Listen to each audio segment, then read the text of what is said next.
Hello friends, आप देखना शुरू कर चुके हैं इस यूट्यूब चैनल का video tutorial series open journal system. OJS का वर्जन 3.x की वीडियो ट्यूटोरियल सीरीज है, हिंदी लैंग्वेज में है।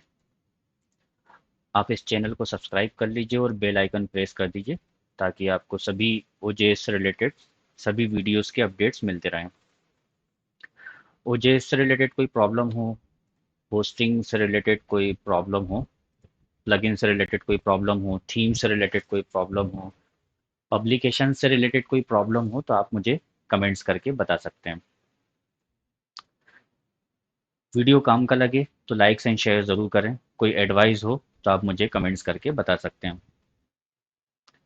हम अभी इस सीरीज़ में देख रहे हैं कि ओजेएस के अंदर जो HTML गैली हम अपलोड करते हैं, उस HTML गैली में प्रीवियस वीडियो में हम देख चुके हैं कि क्या प्रॉब्लम थी, कौन सी हम गलत मेथड यूज़ कर रहे थे, कोई इनवैलिड मेथड्स यूज़ कर रहे थे, और क्या क्या दिक्कतें थी और क्या क्या बेनिफिट्स थे। अभी हम इस वीडियो में देखेंगे कि HTML गैली में कौन कौन से HTML के टैग्स यूज़ होते हैं। जो ये फर्स्ट टाइम ये वीडियो देख रहे हैं तो HTML के कुछ प्रीवियस वीडियोस भी हैं, उनको देख लें, जिसमें मैंने आपको HTML का एक कंप्लीट इन्फॉर्मेशन दी है। वीडियो नंबर मैं आपको बता देता हूँ, 62, 63, 64। आप वीडियो देख लें, ये 65 नंबर वीडियो है। इसमें मैं HTML गैली में कुछ यूज़ होने वाले इम्पॉर्टेंट टैग्स के बारे में मैं आपको इन्फॉर्म करूँगा। कौन कौन से इम्पोर्टेंट टैग्स होते हैं? फर्स्ट ऑफ ऑल मैं यहाँ पर कुछ क्लियर करना चाहूँगा कि आपको इन टैग्स को कुछ पार्ट्स में आपको डिवाइड करना होगा, जिससे आपको लर्न करने में आसानी हो। आप एक तो टैग्स होते हैं कंटेंट बेस्ड, जो कंटेंट शो करते हैं, जो भी आपका कंटेंट शो करेंगे कंटेंट बेस्ड होगा, जो आपके कंटेंट्स को शो करेंगे। तो आप अपने आर्टिकल्स में कौन कौन से टाइप से कंटेंट शो करते हैं? बहुत सारे टाइप से शो करते हैं। जैसे आपको टाइटल शो करना होता है, हेडिंग शो करना होता है, तो हेडिंग टैग्स होंगे। हेडिंग टैग्स होंगे, ठीक है, हेडिंग टैग्स। और कौन से शो करने होते हैं? हेडिंग्स के बाद फिर आपको पैराग्राफ शो करना होता है, ठीक है। हमारे और आर्टिकल्स में क्या क्या चीज़ें होती हैं? इमेजेस शो करनी होती हैं। हम यहाँ पर बात कर रहे हैं जस्ट कंटेंट। हमारा कंटेंट आर्टिकल्स के अंदर किस किस फॉर्म में होता है? हेडिंग टेक्स्ट के फॉर्म में होता है, पैराग्राफ होता है, इमेज होता है, टेबल्स होती हैं, ग्राफ होता है। लेकिन ग्राफ को हमें इमेज फॉर्म में लेना पड़ेगा, मतलब हम यहाँ पर ग्राफ भी लिख देते हैं, ठीक है। टेबल्स के फॉर्म में होता है। और क्या क्या होता है? हम लिस्ट लेते हैं, लिस्ट। लिस्ट कौन कौन सी लिस्ट होती है? एक ऑर्डर लिस्ट होती है और एक अनऑर्डर लिस्ट होती है। मतलब हम ऑर्डर लिस्ट मतलब जो 1 2 3 4 5, और अनऑर्डर लिस्ट मतलब जो बुलेट्स के फॉर्म में होती है, ठीक है। फिर हम रेफरेंसेस लेते हैं, रेफरेंसेस लेते हैं जो कि हम रेफरेंसेस में DUI को या उसके आर्टिकल्स की लिंक को URL के फॉर्म में लेते हैं, ठीक है। तो हमारा कंटेंट बेस्ड ये हो गया। कंटेंट बेस्ड मतलब headings, paragraph, image plus graph, tables, list और रेफरेंसेस में जो हम URL लेते हैं। इसके अलावा हम और क्या क्या कंटेंट में शो करते हैं? हमारे पास साइटेशंस होता है। तो आपके जितने भी कंटेंट्स हैं, कंटेंट्स को प्रेजेंट्स करने के लिए या तो पैराग्राफ फॉर्म में होगा। स्टाइल की बात हो रही है ना। साइटेशन क्या होगा? अब citation is a content, citation is a content हो सकता है आप उसको हेडिंग्स के फॉर्म में शो करें, हो सकता है पैराग्राफ के फॉर्म में शो करें, ठीक है। हम अपना जो डिज़ाइन है, वर्ड में आप जब डिज़ाइन बनाते हैं तो हम इतने कंटेंट को शो करने का हमारे पास ये स्टाइलिंग अवेलेबल होती है, हेडिंग्स, पैराग्राफ्स, इमेजेस, ये सब चीज़ें, ठीक है। देन उसके बाद कंटेंट बेस्ड के बाद होता है डॉक्यूमेंट्स। जो हमारे डॉक्यूमेंट्स जो होती हैं, जो हमारे डॉक्यूमेंट बेस्ड होती हैं, कि जो हमें डॉक्यूमेंट्स में शो करना होता है, ठीक है। तो डॉक्यूमेंट्स क्या होता है? डॉक्यूमेंट्स का टाइटल हो सकता है, ठीक है। हमें बहुत सारे मेटा शो करने होते हैं। आपको अगले कुछ वीडियोस में मैं आपको स्कीमा और ओपन ग्राफ बताऊंगा। ये सबसे इम्पोर्टेंट है आज की डेट में। ये हमारा डेटा कहीं नहीं शो करते, बट ये डेटा पास ऑन करते हैं अगले सिस्टम पे। मीन्स जैसे अगर स्कीमा की बात करूं तो स्कीमा और मेटा ये दोनों जो हैं आपको सर्च इंजन पे डेटा पास ऑन करते हैं। ओपन ग्राफ आपका सोशल मीडिया पे डेटा पास ऑन करते हैं। ये हमें कहीं आपका कंटेंट या डेटा आपको उसके आपके HTML के डॉक्यूमेंट्स में गैलरी में कहीं विजिबल नहीं होता, बट ये बैकग्राउंड में ये डेटा पास ऑन करते हैं। टाइटल भी डेटा पास ऑन करता है। ऐसे कई सारे टाइटल्स, कई सारे टैग्स हो सकते हैं, ठीक है। तो अब ये दो टाइप्स में हमने अपने टैग्स को डिवाइड कर लिया है। अब वन बाय वन मैं आपको इन सभी टैग्स के बारे में पहले यहीं पे आपको ऑप्शन बता देता हूँ, देन उसके बाद हम नेक्स्ट बढ़ेंगे।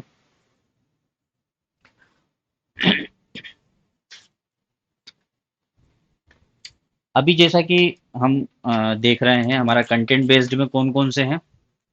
हम अभी ये डॉक्यूमेंट बेस्ड वाले हटा रहे हैं।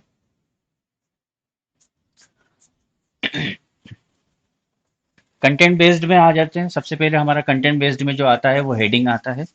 तो हेडिंग को डिस्प्ले करने के लिए आपके पास कौन कौन सी चीजें हैं, हेडिंग को हम कैसे शो करेंगे।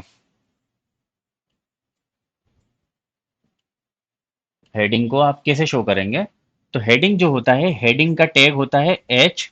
एच लगाना है और वन, ऐसे करके ये H2, H3, H4, H5 और H6 तक होता है, ठीक है। हेडिंग वन मीन्स अब ये हमारा टैग हो गया। अभी हमें इन सब का हम अभी आपको मैं एग्जांपल भी बताऊंगा ऑनलाइन। यहाँ पर मैं आपको समझाने के लिए आपको टैग्स बता रहा हूँ।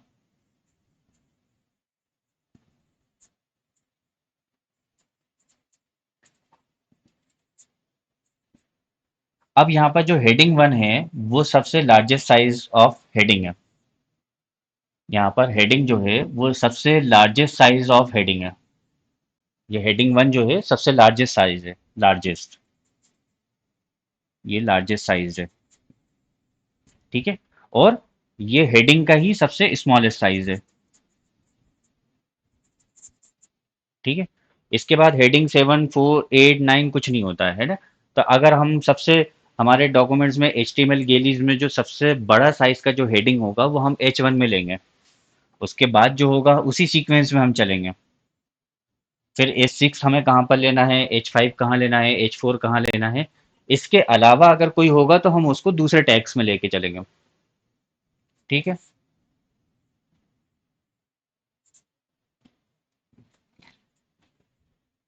H2, H3, और ये हमारा क्लोजिंग टैग होता है कि हमारा हेडिंग कहाँ तक दिखेगा,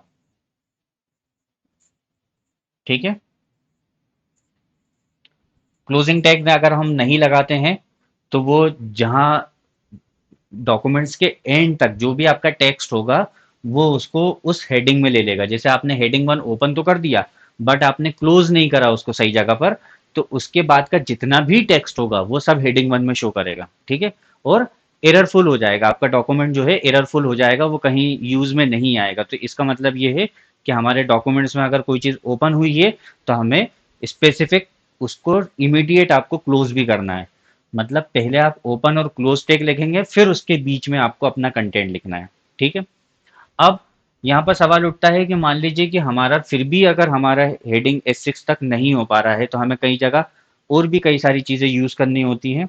कैसे, हम उसकी जगह बोल्ड हम ले लेते हैं, अंडरलाइंस ले लेते हैं, इटैलिक्स ले लेते हैं, जो कि आपका हेडिंग के बाद आ जाता है कंटेंट, आपका कंटेंट, ठीक है। कंटेंट कौन कौन से हम शो करते हैं, पैराग्राफ होता है एक हमारा। पैराग्राफ के बाद और क्या होता है, कंटेंट बेस्ड में क्या क्या होगा।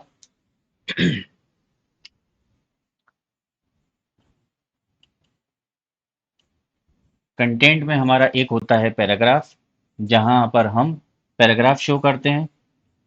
ये हमने ओपन और क्लोज टैग लगा दिया, दिस इज अ पैराग्राफ। जितने भी पैराग्राफ होंगे हम उस सब पे स्टार्ट में, पैराग्राफ के स्टार्ट और एंड में हम ये वाला टैग लगा देंगे। ठीक है।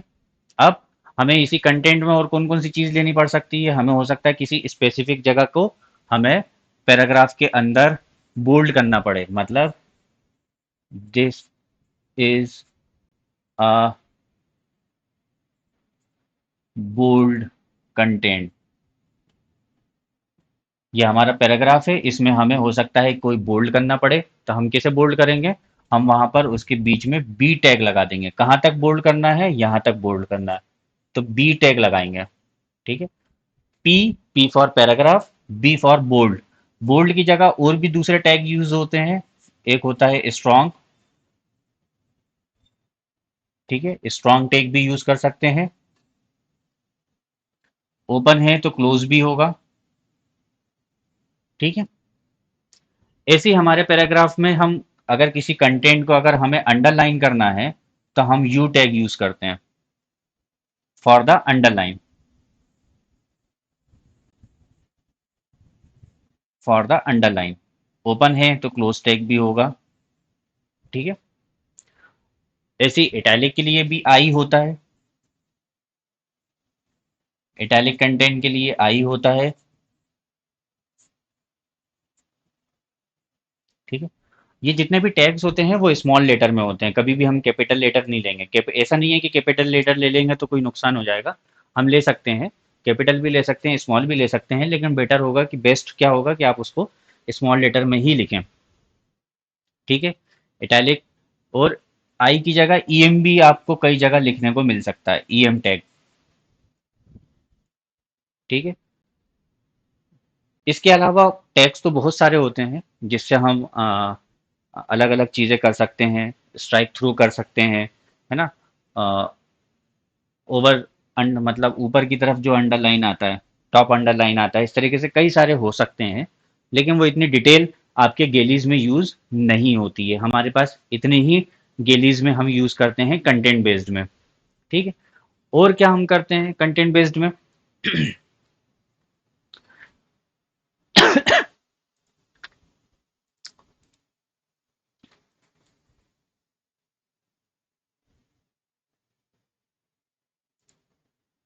हमारे पास जो है, जो जितने भी टैग्स होते हैं,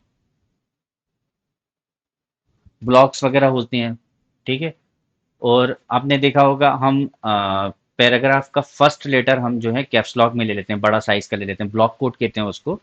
तो इस तरीके से कई सारे कंटेंट बेस्ड होते हैं, बट हमारे पास उतना यूज, उतना हमें इतना ज़्यादा इस्तेमाल की ज़रूरत, बहुत ज़्यादा टेक्निकल सीखने की ज़रूरत नहीं है। कंटेंट बेस्ड के बाद आ जाता है, आपको अगर इमेज शो करना है तो आप इमेज कैसे शो करेंगे? इमेज शो करने के लिए आपको सेल्फ क्लोजिंग टैग लगता है इमेजेस के लिए। इमेज के लिए आपको सेल्फ क्लोजिंग टैग लगाना होता है, क्योंकि वो कंटेंट उस टेक्स्ट बेस्ड नहीं है, स्टार्ट टैग और एंड टैग नहीं होगा। सिंपल वो इमेज, आपको एक यूआरएल का इमेज दिखाना है तो एक आईएमजी टैग लगाते हैं। ठीक है। और एक एट्रीब्यूट लगाते हैं, सोर्स मतलब हमारा वो जो कंटेंट है वो कहाँ पर है ना, आपको लोकेट करना है आपको। लोकेट मतलब वो एक ऑनलाइन यूआरएल होगा, गूगल की इमेज हो सकती है। ठीक है। या आप उसको कहीं एक जगह पे अपलोड कर देंगे, किसी फाइल मैनेजर के थ्रू अपलोड कर देंगे, और फिर उसका यूआरएल आप यहाँ पर ले लेंगे। आप हमारे पास है ना, उसमें ऑप्शन नहीं है, ओजेएस के अंदर किसी तरह का फाइल्स अपलोड करने का ऑप्शन नहीं है। लेकिन जो जब हम गेली अपलोड करते हैं, तब हमें एचटीएमएल गेली जब हम अपलोड करते हैं तो वो सपोर्टिंग डॉक्यूमेंट्स अपलोड करने का एक ऑप्शन देता है। तब हम उसमें अपने जितनी भी इमेजेस हैं वो हम अपलोड कर सकते हैं, और उसका एक यूआरएल जनरेट होगा, वो यूआरएल हमें इस इमेजेस में डालकर और फिर अगेन एचटीएमएल को रिप्लेस करना होगा। ठीक है। और वो यूआरएल क्या जनरेट कर रहा है, हर आर्टिकल का अलग अलग यूआरएल जनरेट करेगा। तो वो जो यूआरएल जनरेट करेगा वो यहाँ पर आपको उसका सोर्स यूआरएल आपको यहाँ पर डालना है। ठीक है। सेल्फ क्लोजिंग टैग है, इसका मतलब हमें ये लगाना पड़ेगा। ठीक है। अब इसमें एक बेसिक है, बेसिक क्या है कि हम ये नई चीज सीख रहे हैं कि व्हाट इज दिस। इसको कहते हैं एट्रीब्यूट। एट्रीब्यूट मतलब इस टैग का एट्रीब्यूट। और इमेज टैग में सोर्स के अलावा और भी आपको एट्रीब्यूट देना कंपलसरी है। फॉर एग्जांपल, आपको ऑल्ट देना बहुत जरूरी है। Alt, ALT, alt. क्या होता है ऑल्ट? अब ये हमारा जो क्लोजिंग टैग है, सेल्फ क्लोजिंग टैग है, वो यहाँ नहीं आएगा। हम एक इसको सीक्वेंस में लिखेंगे, image space source, double quote के अंदर source space alt is equal to double quote के अंदर ऑल्ट। ये क्या चीज है? If image is not available then show this. If image is not available then show this.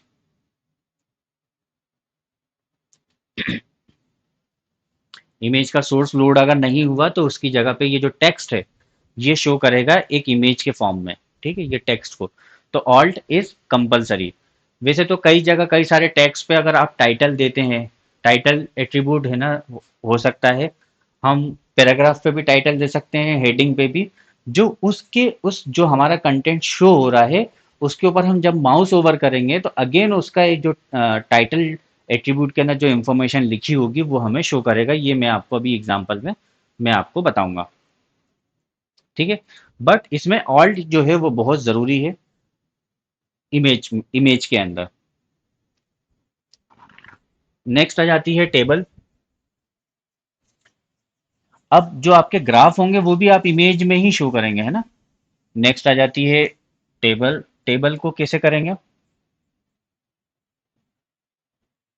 Table के अंदर कौन कौन से टैग्स यूज होते हैं? टेबल है, जाहिर सी बात है, तो हमें टेबल टैग ओपन और क्लोज टैग लेना ही पड़ेगा। ये हमने टेबल का ओपन और क्लोज टैग ले लिया। अब टेबल के अंदर तीन पार्ट होते हैं, तीन अलग अलग पार्ट होते हैं। एक हेडिंग पार्ट होता है, हेड पार्ट होता है। एक फूट पार्ट होता है, फूटर होता है। आपने देखा होगा कि हम टेबल्स में हेडिंग्स होती हैं, टेबल हेडिंग होती है। और टेबल फूटर होता है जहां पर हम सम दिखाते हैं, सम ऑफ दिखाते हैं, या टोटल वैल्यूज दिखाते हैं, या फूटर में भी कुछ और हम इंफॉर्मेशन हम दिखा सकते हैं। तो हेड होता है, और जो बीच की रोज होती हैं उसको हम बॉडी बोलते हैं। ठीक है, तो टेबल के अंदर हेड सेक्शन जो होता है वो हेड सेक्शन होता है टी हेड। ठीक है, और टेबल के अंदर जो फुट सेक्शन होता है वो होता है टी फुट। ठीक है, ओपन है तो क्लोज भी होगा, ओपन है तो क्लोज भी होगा। ठीक है, ओपन है तो क्लोज भी होगा। आप कभी भी जो है जैसे ही ओपन करेंगे वैसे ही आप उसको क्लोज टैग लगा देंगे, उसके बीच में आके फिर लिखेंगे। ठीक है, अब बॉडी के लिए आपको क्या लेना है? T body. T body.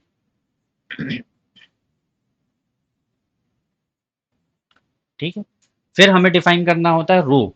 इस टी हेड के अंदर एक रो डिफाइन करना है। रो, रो के लिए आपका टैग होता है TR। ठीक है, TR है तो टी हेड से पहले उसका TR टैग भी क्लोज लगेगा। ठीक है, TR tag close. T head के अंदर एक रो, तो ये TR tag open, TR tag close. ऐसे हम TR टैग जो है टी बॉडी में भी ले सकते हैं, टी फूट में भी ले सकते हैं। और रो के अंदर ही कोई चीज आती है, मतलब जब भी हम टी बॉडी, टी फूट या टी हेड कुछ भी लेंगे, हमें उसके अंदर एक TR टैग तो लेना ही लेना है। सिंगल रो तो रहेगी ही रहेगी, बगैर उसके तो होगी ही नहीं। टी बॉडी में भी सिंगल रो तो एटलीस्ट आप रखोगे ही रखोगे। तो जितनी रो आती जाएंगी हम उतने TR जो है वहां पर लगाते जाएंगे। ठीक है, जितने TR लगाते जाएंगे, जितनी रोज होंगे उतने हम TR लगाते जाएंगे। अब उसके अंदर जो उस रो के अंदर जो सेल सेल होते हैं, मल्टीपल सेल्स होते हैं, फर्स्ट सेल सेकंड उस रो के अंदर। तो TH के अंदर, टी हेड के अंदर आपको TH लेना होता है, टेबल हेडिंग। ठीक है, अब TH है उसमें आपको जो heading, head one clause tag, जितने आपको उस रो के अंदर जितने सेल्स होंगे, हेडिंग, टेबल हेडिंग के अंदर एक रो के अंदर जितनी सेल्स होंगी उसको हम TH के अंदर लेंगे। ठीक है, और जहां भी हम TH लगा देंगे वहां पर उस सेल का वैल्यू बोल्ड में दिखेगा। ठीक है, और टी बॉडी के अंदर टेबल डेटा लेते हैं, TD। और टीआर से पहले ये क्लोज होगा। कहाँ से?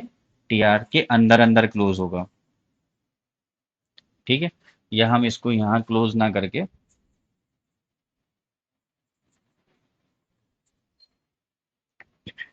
जैसे ही आपने ओपन करा यहाँ पर टीडी क्लोज, कितने भी सेल्स हो सकती हैं।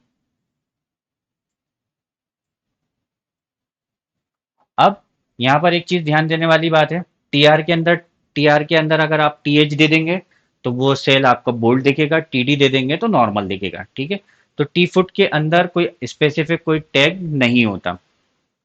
अब यहाँ पर इंपॉर्टेंट क्या है, अगर आपने टीआर में टीएच टैग, आपने मान लीजिए फॉर एग्जांपल 5 टीएच टैग लिए हुए हैं, 5 सेल वैल्यूज हैं, तो अब टी बॉडी के अंदर जितने भी टीआर होंगे उसके हर एक के अंदर 5 टीडी वैल्यूज आएंगी। हर एक के अंदर 5 टीडी टैग लगेंगे। ऐसी टी फुट में टीआर अगर लगा है तो उसके अंदर ऊपर हमने 5 लिया है, हेडिंग 5 लिया है, तो इसमें भी टीडी या टीएच जो आएंगे वो 5 आएंगे। ठीक है, अब इसके अंदर एक एट्रीब्यूट एड ऑन हो जाता है, किसके अंदर? टी एच के अंदर और टी डी के अंदर एक एट्रीब्यूट एड ऑन होता है। मान लीजिए कि हमें किसी सेल को मर्ज करना है, दो सेल को मिलाकर एक सेल बनाना है। मतलब मैंने यहाँ पर क्या बोला कि हमारा यहाँ पर अगर 5 सेल है तो यहाँ पर भी हमें 5 सेल लेना पड़ेगा, यहाँ पर भी 5 सेल लेना पड़ेगा। बट हो सकता है कि कहीं किसी बीच सेल के अंदर हमें वहां पर सिर्फ 3 ही सेल आए, तो उसको सेल पैडिंग कहते हैं।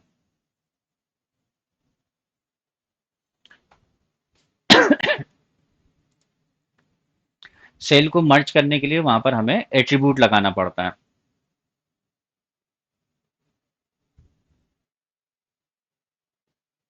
कॉल स्पान, सॉरी,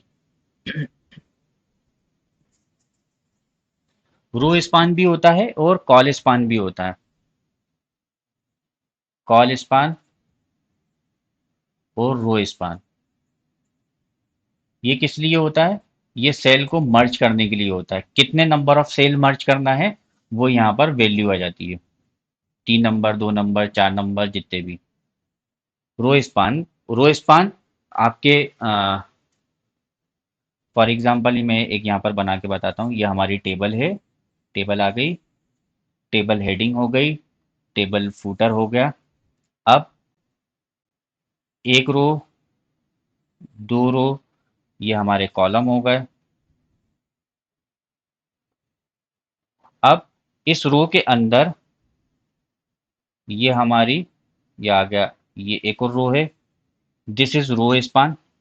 दो रो के सेल को स्पान करने के लिए रो स्पान। कॉल स्पान कहाँ किसको बोलेंगे? कॉल स्पान इसको बोलेंगे। जब दो, एक ही रो के दो सेल को मर्ज करने के लिए कॉल स्पान लगता है, और दो रो के दो सेल को मर्ज करने के लिए, दो अलग अलग रो के दो सेल को मर्ज करने के लिए रो स्पान, एक ही रो के दो कॉलम को मर्ज करने के लिए कॉल स्पान। ठीक है, यहाँ पर हम कॉलम को स्पान कर रहे हैं, यहाँ पर हम रो को स्पान कर रहे हैं। तो ये मर्जिंग दो सेल को मिलाकर या 3 सेल को, जितना हम सेल लिख देंगे उतने सेल्स को, जैसे हमने 3 लिखा तो 1 2 3, हमें इस वाले के बाद 3 लिखना पड़ेगा। तो ये जितने सेल्स पे हम लिखेंगे इसका भी मैं आपको एग्जाम्पल बताऊंगा। ठीक है, टेबल के बाद अगली जो आ जाती है वो आ जाती है लिस्टिंग।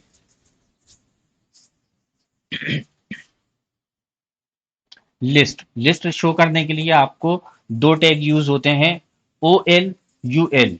ओ एल मतलब ऑर्डर लिस्ट, जहां पर हम नंबर लिस्ट शो करते हैं। यू एल मतलब अनऑर्डर लिस्ट, जहां पर हम बुलेट्स में शो करते हैं लिस्ट।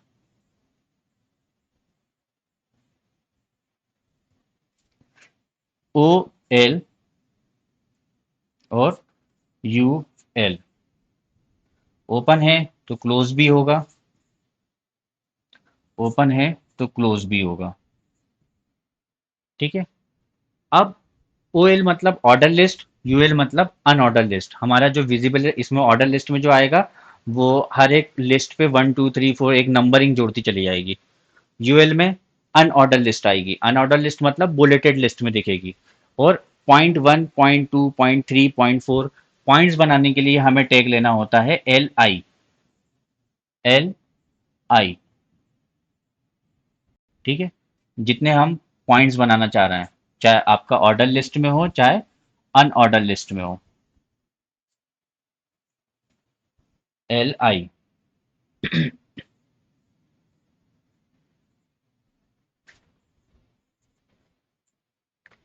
अब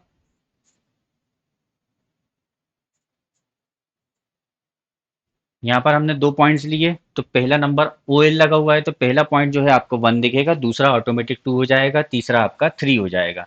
जैसे हम बढ़ाते जाएंगे नंबर बढ़ता चले जाएगा। ऐसे UL में पॉइंट्स दिखेंगे, जितने भी पॉइंट्स होंगे उतने हमारे पॉइंट्स दिखेंगे। ये बुलेटेड में दिखेगा, तो यहाँ नंबरिंग का कोई कंसेप्ट नहीं है, बुलेटेड में दिखेगा। बट OL के अंदर एक हमारा एट्रीब्यूट जुड़ जाता है। ठीक है, क्या एट्रीब्यूट जुड़ेगा कि हमारा नंबर जो है आपको कहाँ से स्टार्ट करना है। आपका जो नंबर है वो कहाँ से स्टार्ट करना है, उसका एक एट्रीब्यूट आएगा।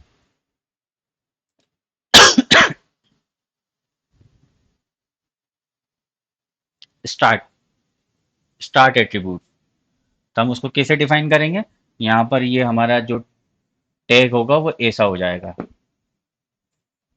स्टार्ट्स। किस लिए होता है ये हमारा नंबर 1 से स्टार्ट करना है, 10 से स्टार्ट करना है, 100 से स्टार्ट करना है, 19 से स्टार्ट करना है, उसके लिए होता है। जैसे हमने बोला 19 नंबर से स्टार्ट करना है, तो 19 नंबर से अब यहाँ पर जो यहाँ फर्स्ट नंबर जो आएगा वो 19 आएगा, 19, 20, 21 ऐसे स्टार्ट होगा। ठीक है, तो हम कौन से नंबर से स्टार्ट करना है, इसके लिए हमें एक एट्रीब्यूट लगाना होता है स्टार्ट। ये बहुत इंपॉर्टेंट है, ये हमारे रेफरेंसेस में बहुत दिक्कत करता है। कई जगह हमें नेक्स्ट पेज में हम हमारा कंटेंट जब पहुंच जाता है तो हमें है ना स्टार्ट करना होता है।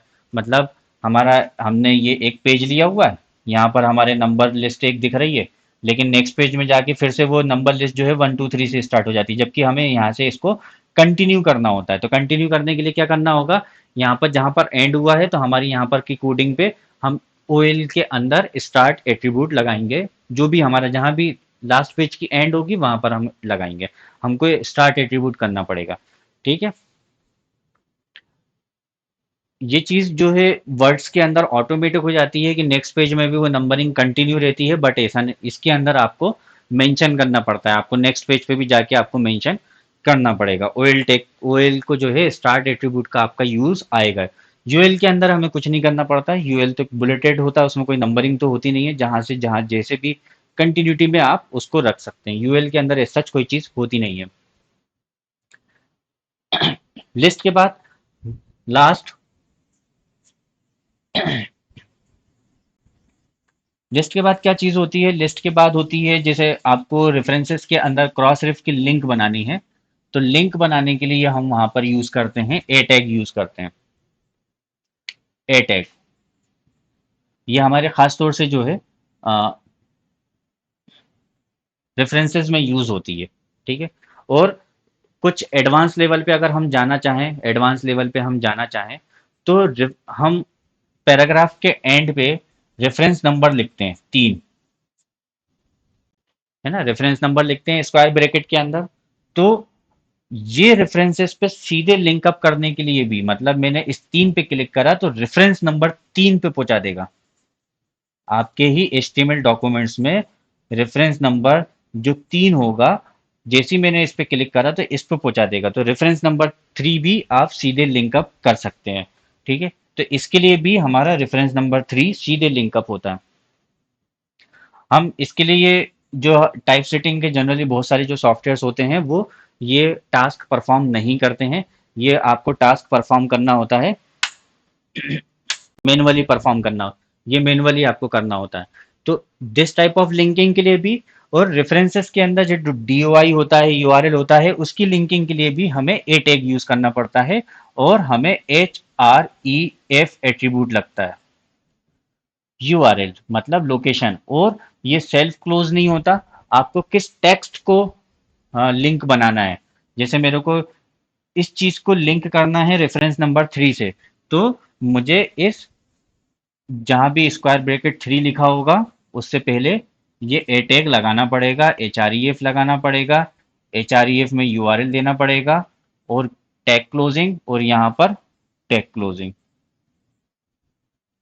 ठीक है, क्लोज टैग, ओपन टैग, ये इस तरीके से। तो कोई ना कोई टेक्स्ट कंटेंट होगा तो ओपन टैग भी होगा और उसका क्लोज टैग भी होगा, और बीच में आपका कंटेंट आ जाएगा कि जिस कंटेंट को आपको लिंक करना है। तो हमारे रेफरेंसेस में हम DOI को लिंक करने के लिए या यूआरएल को लिंक करने के लिए, या वह हमने ऑनलाइन कंटेंट कहीं से उठाया है तो उस ऑनलाइन यूआरएल को, जो भी यूआरएल है उस यूआरएल को लिंक करने के लिए या DOI को लिंक करने के लिए हम रेफरेंसेस में यूज करते हैं। प्लस हमारे जो स्क्वायर ब्रैकेट पे हम 3 number, 4 number, 5 number, 22 number, 20 number, उस नंबर पे जैसे ही क्लिक करते हैं तो सीधे रेफरेंसेस के उस पॉइंट पे पहुंचाते हैं, उसके लिए भी हम ए टैग यूज करते हैं। ठीक है। अब आ जाते हैं, ये हमारे कंटेंट बेस्ड टैग्स हो गए हैं। अब हमारा आ जाता है सीधे document based tags. Document based tags में सबसे इंपॉर्टेंट और सबसे पहला जो टैग होता है वो हेड टैग होता है। डॉक्यूमेंट्स के अंदर हमें मेंशन करना होता है हेड, HEAD, हेड। ठीक है, head tag, HEAD, head tag. और जो हमारा कंटेंट बेस्ड टैग आता है वो उसका, वो एक पेरेंट टैग में ऑप्शन में हम डालते हैं, वो होता है बॉडी टैग। ठीक है।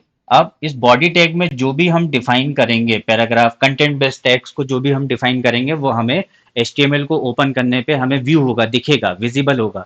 पर हेड टैग में जो भी हम डिफाइन करेंगे वो हम किसी और के रेफरेंसेस के लिए, जब भी वो सिस्टम आपके वेब पेज को व्यू करेगा तो टेक्निकली मतलब server, Google search engine, references, cross reference की जो वेबसाइट है, आर्काइविंग वेबसाइट है, वो आपके डॉक्यूमेंट्स की इस चीज को रीड करेंगी, इस चीज को रीड नहीं करेंगी, है ना, इस चीज को रीड नहीं करेंगी। तो हमें हेड सेक्शंस में हमें जो चीज डिफाइन करनी है वो प्रॉपरली डिफाइन करनी है। ये इतना इंपॉर्टेंट, ये 100% इंपॉर्टेंट है, क्योंकि कंटेंट बेस्ड सर्चिंग तो इसी पे होगी। हर चीज हम सारी चीजें हेड में नहीं डिफाइन कर सकते हैं। कंटेंट बेस्ड सर्चिंग में तो ये सारा पूरा फुल कंटेंट आपको बॉडी में तो लिखना ही है फुल डिजाइनिंग के साथ। बट हेड सेक्शंस दूसरे को रेफर करने के लिए, टाइप ऑफ डॉक्यूमेंट्स दिखाने के लिए, डॉक्यूमेंट्स की लैंग्वेज बताने के लिए। तो इसमें सबसे पहला जो टैग आ जाता है वो आ जाता है डॉक्यूमेंट्स का टाइटल। ठीक है, आपके सर्च इंजन को आपको बताना है कि भाई साहब इस डॉक्यूमेंट्स का ये टाइटल है। तो जनरली जो हमारा आर्टिकल्स का टाइटल होता है वही डॉक्यूमेंट्स का भी टाइटल होता है। ठीक है। अब डॉक्यूमेंट्स का टाइटल जो होगा वो हम प्रॉपरली डिफाइन करेंगे। कैसा? हम यहाँ पर जो लिखेंगे वो लिखेंगे original, original article, article, manuscript का टाइटल, और first author name, first author, जो फर्स्ट ऑथर होगा फर्स्ट ऑथर नेम। ठीक है। आप फर्स्ट ऑथर नेम के साथ सारे ऑथर का भी नाम ले सकते हैं, लेकिन बहुत लंबा टाइटल करने का कोई लिमिट होती है, नंबर ऑफ टाइटल्स की लिमिट होती है। तो first author name at all, बस। ठीक है, और कुछ नहीं। ठीक है। या हम इसको जिस तरीके से हमारा डॉक्यूमेंट्स का हम शॉर्ट टाइटल जो लेते हैं, रनिंग टाइटल जिसको लेते हैं, हम रनिंग टाइटल की तरह भी ले सकते हैं। ओरिजिनल आर्टिकल, ठीक है, original article, issue number, issue volume, issue वगैरह ये सब चीज़। ठीक है। DOI भी ले सकते हैं, कोई भी, लेकिन यहाँ पर हमें लिमिट रखनी होगी फॉर द सिस्टम। सिस्टम की एक लिमिट होती है कि भाई वो 200 अल्फ़ाबेट्स तक लेगा। हर सिस्टम की अपनी अपनी लिमिट होती है, लेकिन एक एवरेज लिमिट है ना जो है हमारी 200 लिमिट है। उसके बाद जो बहुत सारे टैग्स होते हैं वो मेटा टैग्स होते हैं, जहाँ पर हम डॉक्यूमेंट्स की डेफिनेशन देते हैं, डॉक्यूमेंट्स की प्रॉपर्टी बताते हैं कि भाई इसमें एक लैंग्वेज एट्रीब्यूट लग जाता है कि भाई जिससे हम बता सकें कि ये डॉक्यूमेंट्स जो है इंग्लिश लैंग्वेज में है। सेल्फ क्लोजिंग टैग लगेगा। ठीक है। इसके साथ ही साथ इसी के अंदर, या हम डॉक्यूमेंट्स के एंड में, इसके अंदर हेड में या डॉक्यूमेंट्स के एंड में हम जेसन डेटा भी लगाते हैं। जेसन डेटा जो कि लगता है स्क्रिप्ट टैग में, स्क्रिप्ट टैग में लगता है। और ओपन टैग होता है और जेसन डेटा होता है। जेसन डेटा मतलब जहां पर हम ये डिफाइन करते हैं स्कीमा के फॉर्म में, तो यहाँ पर स्कीमा का जेसन डेटा आ जाता है। हम अगले कुछ वीडियोस में इसकी स्कीमा के बारे में पढ़ेंगे। एज वेल एज यहाँ मेटा टैग्स में ओपन हेड टैग्स में ही मेटा टैग्स के अंदर ही ओपन ग्राफ की डेफिनेशन आती है। किसकी? ओपन ग्राफ की। तो ये भी मैं आपको अगले कुछ वीडियोस में ओपन ग्राफ के बारे में भी बताऊंगा। ये स्कीमा और open graph it is very important. आपके सिर्फ डॉक्यूमेंट्स का एचटीएमएल बना देने से कुछ फायदा नहीं होगा। कंटेंट बेस्ड सर्च में तो वो विजिबल होंगे, बट ये जो हमारा दूसरे जो सिस्टम है जो आपके डॉक्यूमेंट से डेटा रीड कर रहे हैं, उनको प्रॉपर आपके डॉक्यूमेंट्स के बारे में नहीं पता चलेगा, कि इट इज़ अ ऑब्जेक्ट के बारे में पता नहीं चलेगा। मतलब ये हम इंसान के बारे में बात कर रहे हैं, ऑर्गेनाइजेशन की बात कर रहे हैं, कि रिसर्च आर्टिकल्स के बारे में बात कर रहे हैं, कि रिव्यू आर्टिकल्स के बारे में बात कर रहे हैं। ये उसको डॉक्यूमेंट्स को अंडरस्टैंड कराने के लिए हमें हेड सेक्शंस में पूरा प्रॉपर मेटा और स्कीमा के थ्रू, पूरा जेसन डेटा के थ्रू हमें सर्च इंजन को ये हमें पूरा बताना पड़ता है। ठीक है? इसके बगैर आपके डेटा की कोई इंपॉर्टेंस नहीं है। जिन्होंने अभी तक इस चैनल को सब्सक्राइब नहीं किया है, वो चैनल को सब्सक्राइब कर लें और बेल आइकन प्रेस कर दें। हम नेक्स्ट वीडियो में हम इन सभी टैग्स का इस्तेमाल करके देखेंगे, एग्जाम्पल करके देखेंगे, टैग एग्जाम्पल्स करके देखेंगे। प्रैक्टिकल हम कह सकते हैं इसको, एक लाइव प्रैक्टिकल मैं आपको नेक्स्ट वीडियो में बताऊंगा।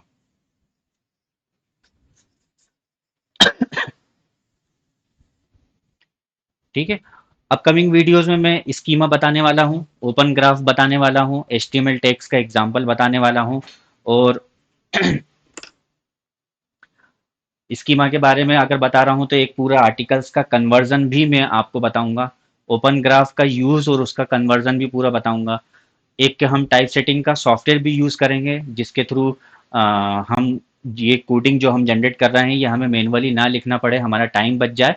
बट इसका नॉलेज होना ज़रूरी है, तभी हम टाइप सेटिंग हमारा क्या करता है, सारा कोड तो जनरेट करके दे देता है, बस हमें कुछ मॉडिफिकेशंस करने होते हैं। कुछ कहीं ब्लैंक स्पेस हो जाता है, कहीं ओवर स्पेस हो जाता है, ओवर पेज के ओवर चला जाता है, तो हमें उसको एडजस्ट करने के लिए हमें इन सब चीज़ों का भी नॉलेज होना चाहिए। तो ये मैं एक आर्टिकल्स को जनरेट करके मैं आपको बताऊंगा। यहाँ पर हमारा एचटीएमएल टैग्स है ना, हमने यहाँ पर प्योर आर्टिकल्स के थ्रू तो एग्जांपल नहीं लिया है, बट हमारा यहाँ टैग्स विद एग्जांपल्स हमारा यहाँ फिनिश होता है। जिन्होंने अभी तक चैनल को सब्सक्राइब नहीं किया, वो चैनल को सब्सक्राइब कर लें।